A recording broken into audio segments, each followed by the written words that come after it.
Hi friends, today we're going to discuss about SonarQube. So before we start with SonarQube, just want to give some introduction about what Sonar and what SonarQube and what does it does. Uh, like SonarQube is you can see it's a continuous code quality tool where it helps us to check our code and it helps us to find out bugs.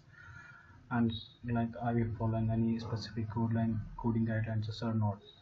I can just simply in one word say that, like, is it fine? Can we move our code to production with any bugs to be found in from the customer point of view or wherever we are giving the code to? So that's about a small introduction about SonarQube. So let's go and just install the SonarQube.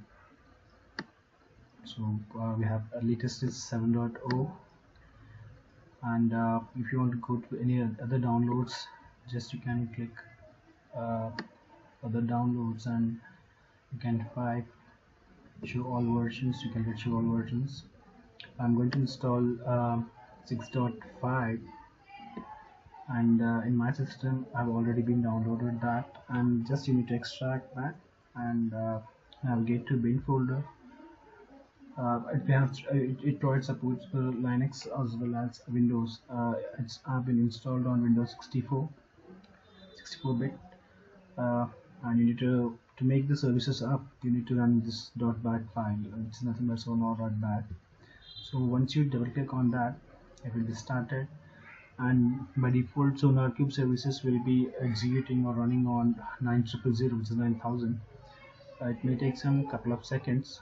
So once it's up, we can access our UI. Now we got a message that processes is up. So now we can go to any browser and just type localhost 9000. Also it's up.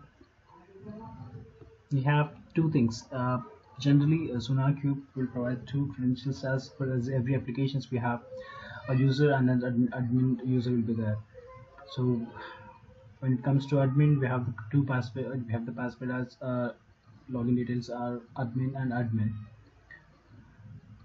And for normal users, like once you log in with admin privileges, I'm logging as an admin. So you have one more column as administration, where you can add projects or delete projects, and you can see some background tasks which we can see only as if you have admin privileges. That background task we can discuss in the future tutorials.